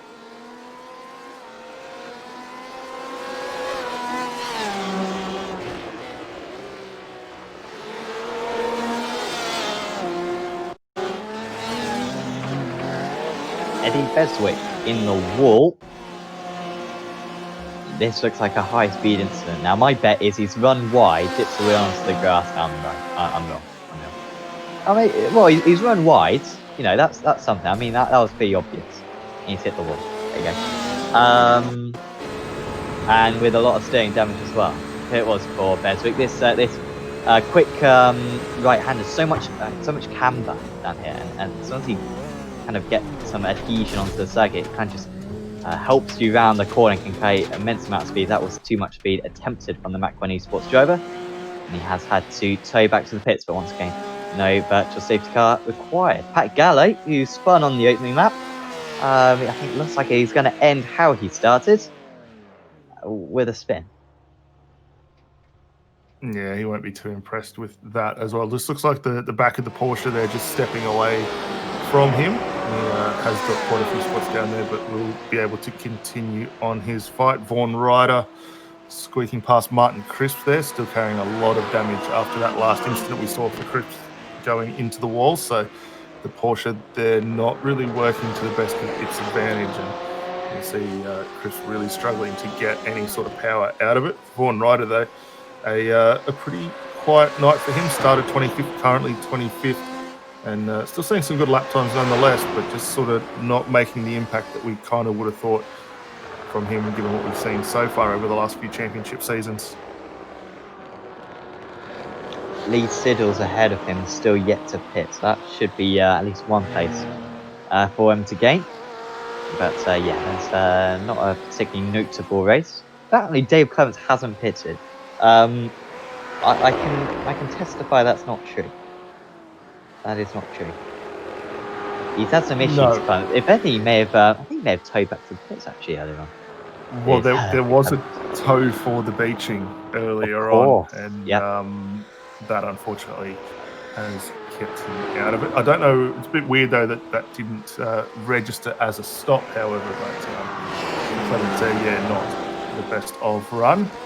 Haber now having dispensed of Thomas, starting to gain a little bit of an advantage as he works his way through. And let's just look at that passing opportunity. Almost down into the same spot that we got in last time. Just gets a better run out of the quick sweeper there. Chucks it in hard across the nose there. That could have ended disastrously for both of those two drivers. But Haber with the bigger coconuts gets it around the outside. Wrong way of pitching it.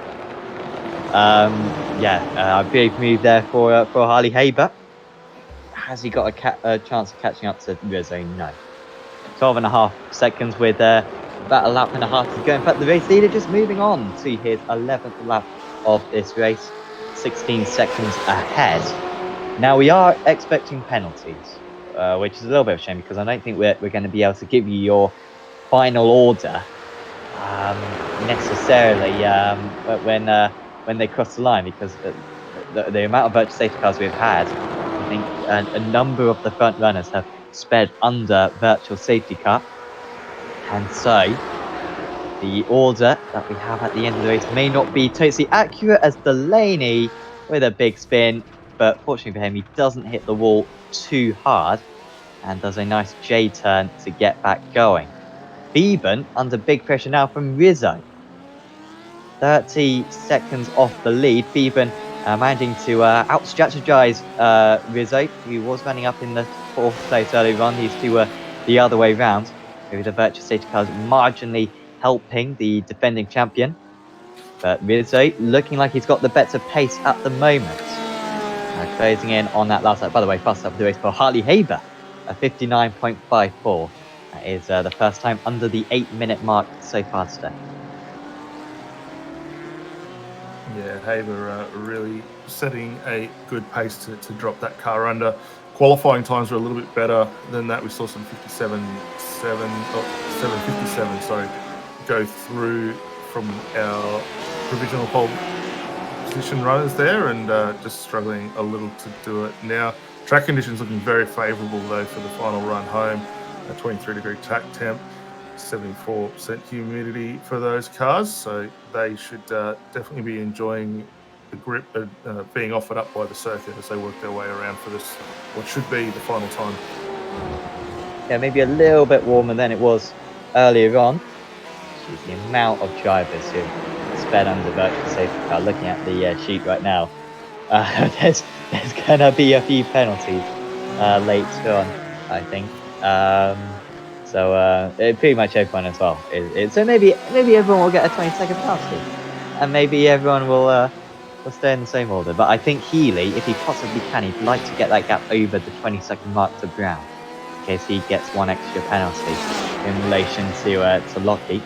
And also, yeah, just fill those gaps over other drivers as well. Theben still 0.6 of a second ahead, but I think Rizzo will just kind of wait till the Dotnahoe to overtake his rival. That one should be very possible. Thomas as well, keeping up with Haber at the moment behind, but few battles at the moment out on circuit. We've also got Glaspool and Huggen. I don't know why I said Huggen like that, to be fair. It's just Huggen, not Huggen. He is the battle for 19th and 20th, pretty close there. Glaspool 5 seconds faster than Huggen on that last. It hasn't been a great season for the defending amateur driver. 60+ drivers will receive a post-race penalty. There's not even 60 drivers out on circuit. That's how many drivers are going to get penalties. They're literally going to recruit new drivers to the series just to give them penalties. There's been that many virtual safety car infractions so far today. I think what that means is that there have been 60+ infractions, and some drivers will probably receive 30 penalties, or three or more penalties. But I mean, it is a rule, Daniel. You've got to get yourself down to the time. I've raced in these situations before, and it is tricky. It is genuinely very tricky, especially when you're racing with another driver, to get it down to that speed, because you've got to start decelerating about 5 seconds before the virtual safety car is out. But these drivers have had 3 rounds now. In Suzuka we had one. Daytona we had one. Watkins, I don't think we had one, but they should have learned this by now, and well, they haven't.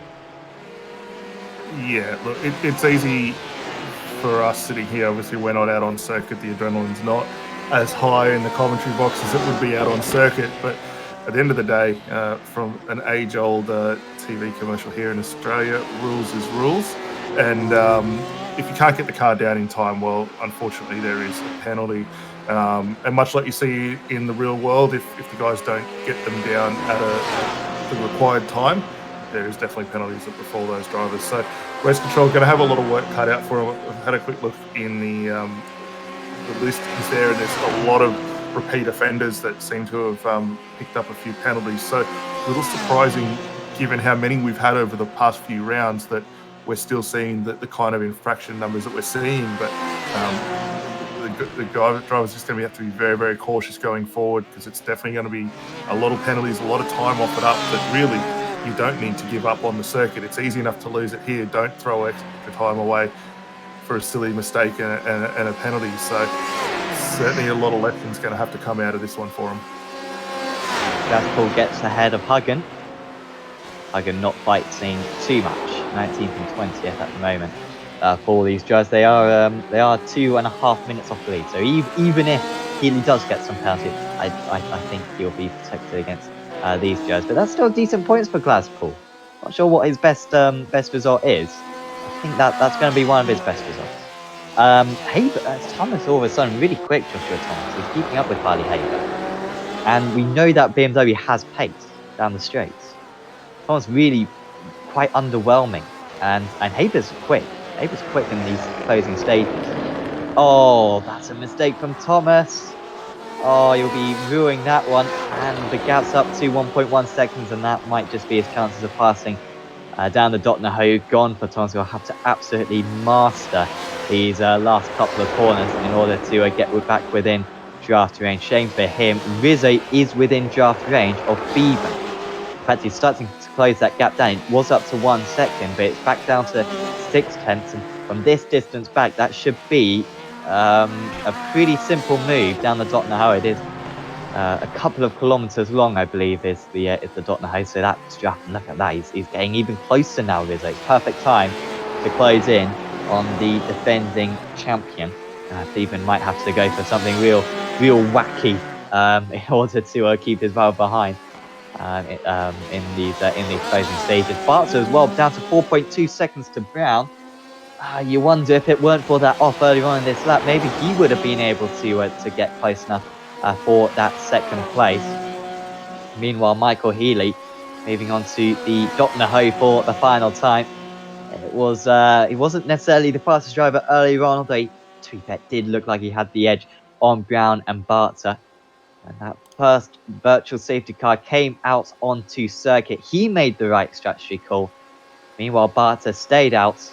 Healy came into the pits. He saved some time, saved 10 seconds, we think, coming into the pits. And ever since then, he's just been able to build on that gap. Nice strategy from Healy to take a little bit of fuel as well during his first pit stop. He kept track position on Brown, and he's had the pace ever since to hold on to it. It's certainly a provisional race win for Healy. He is under investigation from the stewards for virtual safety car infractions, but on circuit at least, Michael Healy comes to the line to win round 7 of the Aussie Mixed and Fixed GT Championship for Chick Esports. Lockie Brown, the amateur driver, stunning performance from him. He's going to come up to the checker flag now, and for the 3-2-4 car, it's a brilliant second place for him. Stays within 20 seconds as well of Healy, which would mean that if Healy gets an extra penalty, that would be the win for Brown. Barter finishes in 3rd place. Shame for him, just it didn't come in under the first virtual safety car. It was always going to be tricky for him after that. Rizzo does pass Bevan right at the close. Haber stays ahead of Thomas. Thomas did get back close again, but he wasn't close enough. And it is Harley Haber who takes home 6th place after a poor qualifying and the virtual safe and the drive-through penalty. That's a good effort from the United Sim Sports driver. Adrian Block and Jeremy Clark, 0.8 of a second between the two of them. This is within passing range at the moment. It's down to 0.75 of a second, and then 0.7. The draft increasing its power as the Ford gets closer and closer. However, it's not looking close enough at the moment. This would be a good result actually for Clark, 13th place. Crisdale and Pruden with very good results in 11th and 12th, just ahead of these drivers. Block will close in. There is an opportunity for an overtake on the run to the line. Clark just needs to make sure that he gets a good exit here. Block still with a slight gap to the driver ahead. Bit of curve from Clark, but Block for BFG Quick Fix Computers isn't going to make it. He finishes in 14th place. Brilliant driving from the front runners there, Danny. It's always a shame at Nordschleife when we see a tight first part of the race. And then, unfortunately, in the closing stage, sometimes it can get a bit spread out because drivers make mistakes and we have a bit of a depleted field. Not so today. It was really close throughout the event. The front runners made barely any mistake. It's rare that we see such high quality racing in around this circuit. Even top split of the 24 hours, even top split of VLN. Could learn a lesson or two from these drivers. Yeah, definitely. For all the guys that come and you can see who's clearly put the time and effort into get the knowledge and understanding of how the track goes, how the workout, how the setup evolves over the course of these runs, really pay good results for them. Really surprised to see, would have been our top 15, 16 without incident throughout the course of that race, which was fantastic for them. A few guys that did have some issues were able to come back, and I mean, we're still looking at 35 cars at this point in time or 34 cars, sorry, on the lead lap at this point. Considering the size of the field, that's a very, very respectable effort for all these guys. Yeah, very good driving from these guys. Yeah, only started off with 48 drivers, I think. And so for that many of them to be on the lead lap is really impressive. Lee Siddles makes up a place or two on the last lap. Chris Pellet really struggling in these closing stages. Is he a bit slow? Oh, he's run out of fuel. He's coasting. Come on, deploy the clutch. He's got to get slowed down for this corner. Now, can he accelerate it out here? Oh, he's got barely anything left. Steve Jansen is catching up to him at the moment, but he's still 9 seconds behind him, and Pellic will hang on to that 24th place. It's always a long. Oh no, Nathan, come and give up, mate. It's not worth it. It's not worth it. You're not gonna make it. We haven't got all day. He's got a lot of damage on that car, as Nathan. Unfortunately for him, he will finish a lap down if he can't get it to the line. Martin Crisp as well trying to get it to the line. They've still got 7.5 minutes to get it across. So I'm kind of hoping that Saunders does tow back, because we don't really want to be waiting for those entire 7.5 minutes for that one.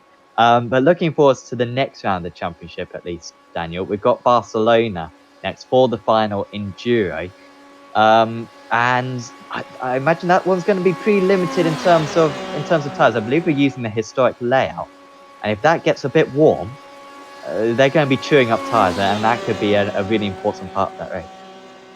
Yeah, definitely. I mean, we've seen a few series already go to Barcelona and do some endurance racing there. The racing has been absolutely top notch, nonetheless. I know a few people not maybe the biggest fan of Barcelona as a circuit. It's a little bit boring when you compare coming to, say, the likes of Nurburgring. A little bit boring, but it's going to offer up some fantastic racing, a lot of opportunity for the drivers to get some passing moves done. We're probably going to go back to a bit more of a traditional style with the pit stop strategies, similar to what we've seen at the likes of Daytona and Watkins Glen for all these drivers. But going to be a very good challenge for all of them, having, now switching mindset from what we've seen here at Nurburgring and preparing for the slightly slippery track that we're going to see at Barcelona. I think whilst these other drivers just come across the line, we're actually going to jump into the interviews. We can't bring you up the results quite yet, but we should be able to drag in a couple of drivers for a chat. We haven't so far got our race winner. However, we do have our second place in the commentary box with us, Lockie Brown. Congratulations, second position out there. Thank you. Surely your best result in the series. Do you count yourself as a bit of a Nordschleife specialist? Well, I didn't before this race, but I might be compared to some of the other guys. So, yeah. Yeah, it was absolutely brilliant out there. Those first few stages looked a lot of fun. You were swapping positions a lot with Hugh Bartzer. You could get past down the dot in a hurry, but he just couldn't get the move stuck. He was so determined to get past you, and every time he just came back at turn one. Yeah, couldn't quite cover off the inside. Come down the main straight to get it done cleanly, but yeah, definitely a lot of fun those first few laps.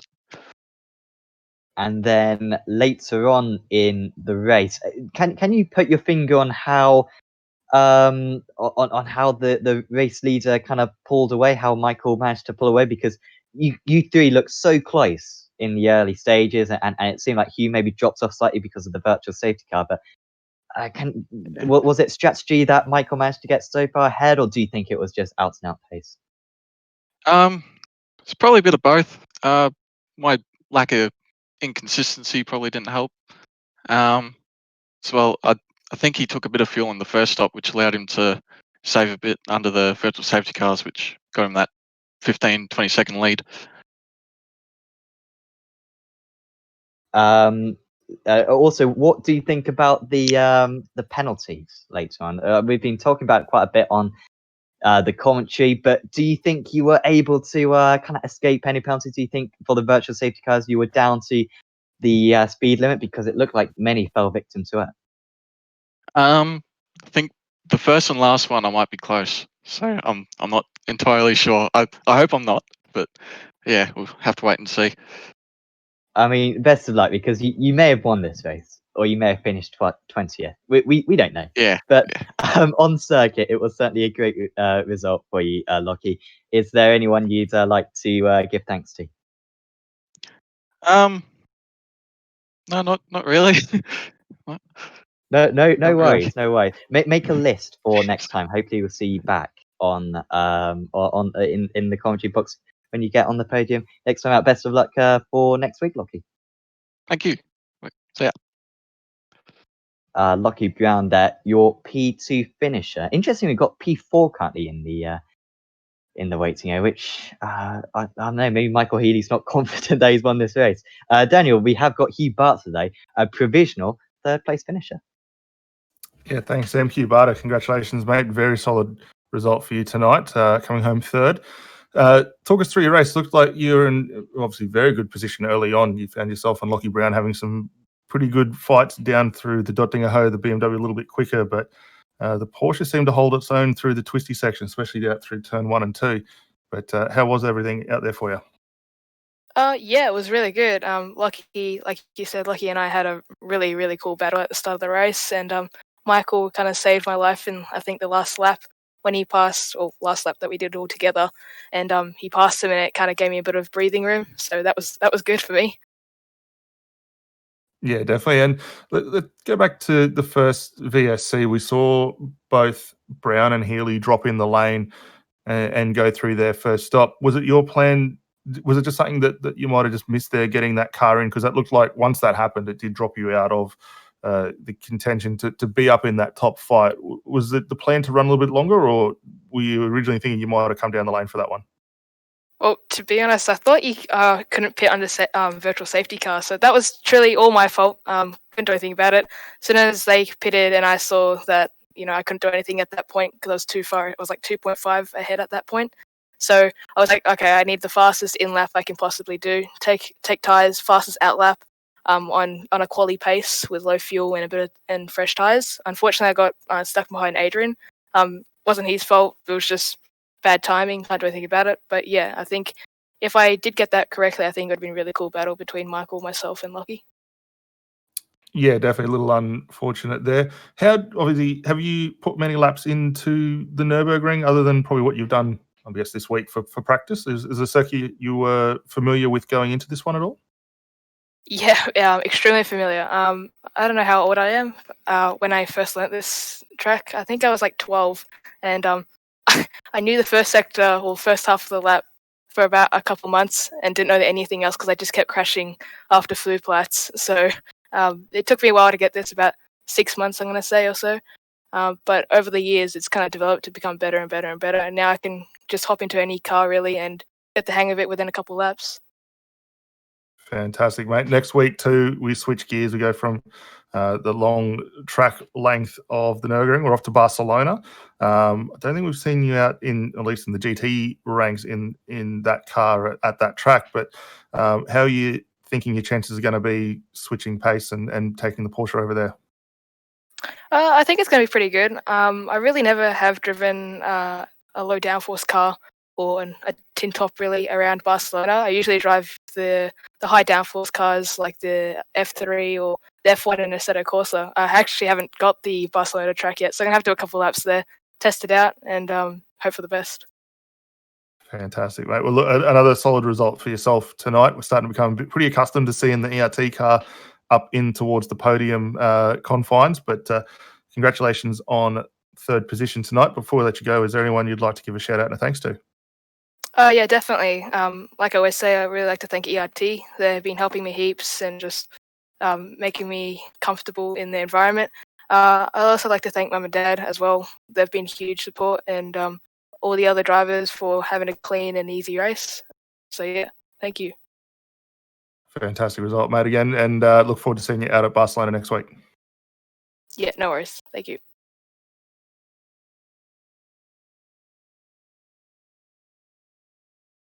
Hugh Bart's are there, finishing in provisional third place. 14 years old. Hugh. 14. Still 14. Doesn't age any quicker than any of us, but it's depressing. Ross Vizet, who has finished in fourth place today, is in with a chat with us. Ross, first up, where do you think you finished? Because I'm looking at the sheet. You're under investigation for one speeding penalty, but that's less than most others. So this one could come to you. You might be standing on the podium by the end of this. Probably not, but I do appreciate the optimism. But I actually had an off during the VSC. I think I got it under, but then for some reason the pit lane limiter didn't actually engage, so I've come back onto the track and was potentially over. So, yeah, I'll probably just put my hand up straight for that one. But it'll look pretty funny, I think. But yeah, a remarkable number of penalties. But it almost doesn't matter where you're going to get it around this track, because the average speed is so high that slowing down to 60 kilometers an hour is actually very challenging on most parts of the track. Yeah, I mean, I've done this. I've had to do the same thing in another series around this circuit, and that was in the Porsche Cup. And yeah, I mean that you have to slow down even more in that. But yeah, in these cars, I imagine it's 5 seconds or so you got to be slowing down before the limit even comes in. Looked like a fun race for you, especially with Theben in those closing stages. You just about got the edge on him in the end. Yeah, a bit of heart and mouth, because I knew he had an off at the start, but I think that played benefit to him later in the race with one of the later VSCs, that he was so far back he was able to actually take his next pit stop. So I was hoping, as we came out of the final corner to start the last lap, that he was going to peel right, and he didn't. So it was a bit heartbroken, but no, the car was really fast today, and I know you guys give the Ford a little bit of a hard time, but it's a good car. It's really fast. Well, not really fast, but it's very, very drivable. But here it was a little bit of a worry through the high speed stuff, with the off throttle fast left handers and things like that. But in the back section towards the Dottinger Holler, the car was an absolute weapon. But yeah, the car's been pretty good. It just does tend to overheat the tires, I think, so that causes it to slide around a little bit, and that's when you tend to start underdriving the car, and that's probably where the pace goes. Well, the relative pace or relative race pace of the Ford seems to disappear, but the pace is there in qualifying. So And in the championship, after I think even by your regards, probably a couple of kind of disappointing campaigns, not being able to kind of fight for the title. Third place going into this round, you outscore Edwards comfortably. You outscore Thomas as well by a few points. You're right in this championship at the moment with these consistent results at the moment. So and you seem to be getting stronger and stronger for each round. You must be very optimistic at the moment. yeah, I kind of feel like I'm in a bit of limbo, because I can put together a championship quite well, or a championship campaign at least quite well. It's one of my strong points, but there has been a lot of inconsistency with myself this year, and I've let the Ford down quite on a number of occasions. So I need to tidy that up, and I certainly probably didn't get the best out of it today with a couple of penalties. But yeah, you're right. The results have they've been there or thereabouts. They've been similar to what they were last season, but I've been able to control the Ford a little better than I was able to control the Ferrari, I think. So that has yielded a bit of a benefit. So look, I want to keep the pressure on the guys on the front and see what happens, but I don't think there's a real genuine challenge in the championship, but a top 3 would be excellent, I think. So that'll be the goal for the end of the season. Well, we're certainly rooting for you, Ross. Is there anyone you'd like to give a shout out to? So first and foremost, to Michael Healy, our race winner. So he's an absolute beast when it comes to endurance racing, and he loves this track. So it was so good to see him pick up the W tonight. We worked out a strategy together to on pitting, on lap 10 and things like that, to work out to minimize the risk. It worked really, really well. So congrats and thank you to Heels. Also to Trick Esports, Pro Sim Gear, Momo, Fuel Auto Tech, to Track Racer for sponsoring the series, and to AMF. Oh, and also a quick shout out to Ryan and Dave. I had the safety car boost map fixed on the I had that accidentally engaged for whatever reason and couldn't change it, so I was on low power for the first 2 laps, and they told me how to trip it by putting on the pit limiter and disengaging it, and it trips it back into the race boost map. So thank you very much, guys. That saved my bacon. Absolutely. Thanks for chatting with us, Ross, and best of luck for Barcelona. All right, thanks very much, guys. Ross Rizzo, your provisional fourth place. But no, it was a good drive regardless from the Trick Esports driver. Anyway, today we should actually be able to bring your results on screen. Once again, provisional, because there will be at least a few penalties. because of the virtual safety car infractions. We did have to wait for all the drivers to cross the line, hence why we've taken a while to do this. But here is Michael Healy on the top step of the podium. Lockie Brown in second place, Hugh Bart's at third, then it was Ross Bizzo, Timothy Beeben, Harley Haber, Joshua Thomas, Nathan Hupperts, Craig Edwards, and Matt Morris. In the end, a pretty standard top 10. Not too many big shocks in that top 10. Maybe Lockie Brown doing particularly well, but the established guard really doing well in the end around this tricky circuit.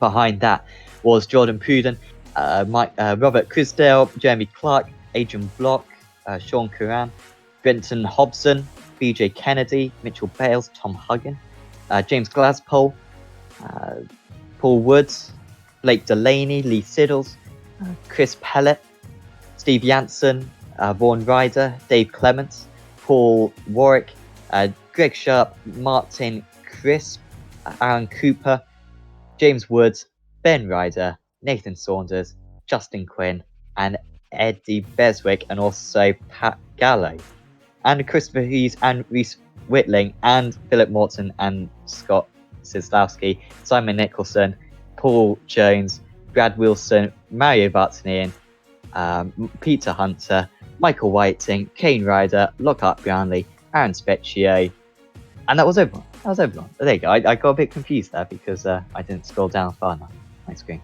But that is all your drivers for today. So yeah, a fantastic round of the championship. Daniel, we always like a little bit of controversy up here in the commentary box. But we kind of have a better idea of who's going to be fighting for the championship. We always know that it's going to be between a number of drivers, but this season, once again showing that none of these guys can kind of get a good a long run of results in. I'm not sure if anyone's got multiple race wins even so far this season. It's been so evenly matched, and with one more endurance meeting to go for a few of the guys who kind of want to drop one of the endurance meetings already this season, that could be a real pivotal round. Yeah, definitely. I think it's a championship that's been really tough to get a lot of repeat success. Here, we know a few drivers that have been in other championships, like Ross Rizzo, have been very dominant in GT classes before, but we're just struggling a little bit with the way the fixed setup goes, not being able to tailor the car, just hurting just a fraction. But for the guys that are up in the top half dozen in this championship so far, it's open to anyone. They can really get in with some solid results. Admittedly, there's a few, as you say, not going to be too impressed with their run tonight, and we'll probably see a couple of drop rounds as a result of that, but it's really going to tighten up the championship to finish it off. To come to the conclusion for the Endurance Championship next week at Barcelona, it's a really good opportunity to get maximum points for these guys. Kind of back to the same format we've had with Daytona and Suzuka. The guys just going to find that niche of where they need to be, get the cars right, and I think we'll go back to sort of seeing very similar results to what we've seen in those past few events. Yeah, I think so. Certainly do watch that one, the last endurance meeting of the season, coming up next time at Barcelona. If you've enjoyed this video, please do leave a like on it. Also subscribe to the iRacing Esports Network and subscribe to Apex Racing TV as well, because we've got loads of action on Apex Racing TV. So subscribe to it. It's where you want to be. Also check out our social media platforms on Facebook, Twitter, and Instagram. But for now, from me, Sam Fitzpatrick, from Daniel Leitz, and from Scott Newton as well, we are going to say goodbye, and we will see you next time out at Barcelona for round 8 of the Aussie Mixed and Picks GT Championship. See you then.